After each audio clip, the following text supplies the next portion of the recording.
Hello and welcome back. We have this week been talking about simplifying our lives and trying to eliminate overwhelm or at least reduce it as much as we can. And so that brings me to tip number 9 about controlling our chaos in our environment. So if you look around your home or your workspace, what do you see? Is it really organized? Everything is exactly where you want it to be and you know where everything is? Or is it a mess, a disaster?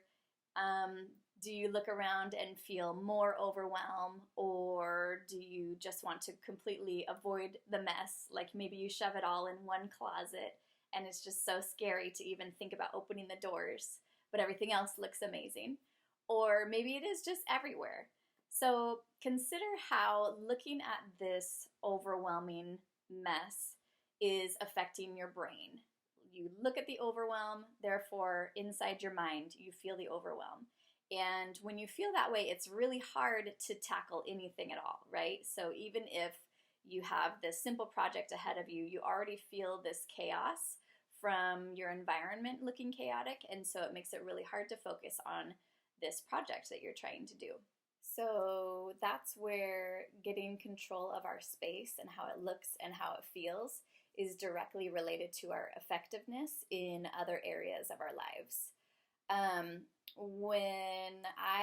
Not too long after I had my daughter, I think she was probably at least a year old or so, I kind of felt like circumstances in my life were completely out of my control. I felt overwhelmed. I felt kind of lost and confused, and I didn't know who I was anymore.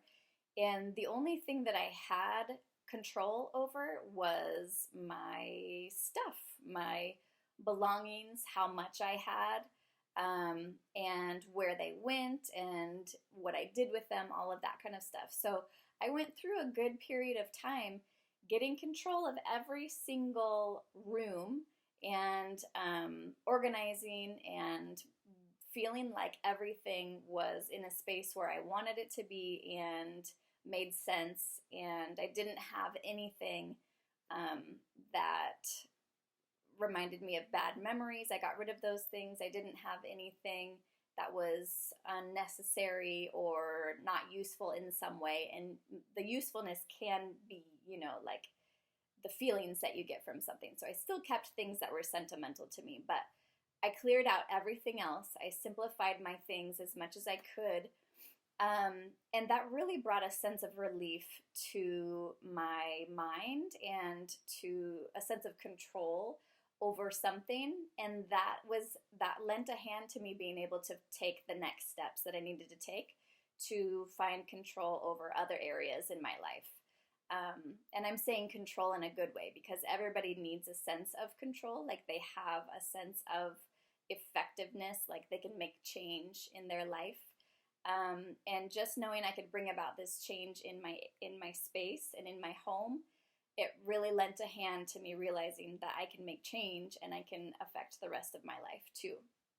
So my process with that really was just breaking it down into teeny, teeny, tiny baby steps. I've talked about this a bit before on my other tips. So if there was a certain space I wanted to work on, then I would write out, I kept it small, so like my dresser drawers, because I'm looking at them right over there. I would take out everything and then look through what I don't want to have. I always get rid of things first and then figure out how I wanted to put them back in there. So that was my system for everything. And sometimes I had to write down the process. So I wrote down every single little thing to do in this small space, like my closet. And then I knew exactly what to do and what step to take next. And it didn't seem so overwhelming because each step was small. So I could be like, okay, today I'm going to take just that one step. And sometimes it would lead to more action, and sometimes it wouldn't. And I never pushed myself, because if I pushed myself to that burnout or that overwhelm, then I just wouldn't want to do it the next day. So keep that in mind, where if you keep your action steps small and manageable, then you're a lot more likely to take steps to clear out your space. So look around, Decide what feelings you want to feel.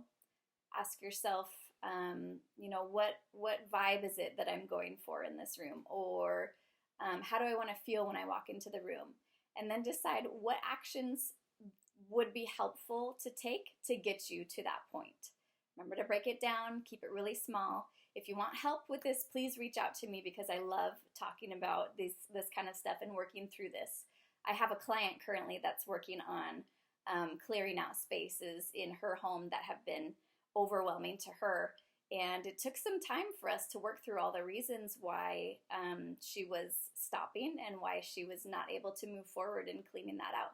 And now she's on a roll. She's made so much progress. She's almost finished with this big space that she was so overwhelmed with. So feel free to reach out if you'd like to work together or at least have a consult call to figure out exactly what those steps are that you need to be focused on. Then get a hold of me. You can click book in my profile, or you can click the link if you're in Facebook watching this to book your consult call. And I hope to hear from you guys soon. And otherwise, I will see you tomorrow with the next tip.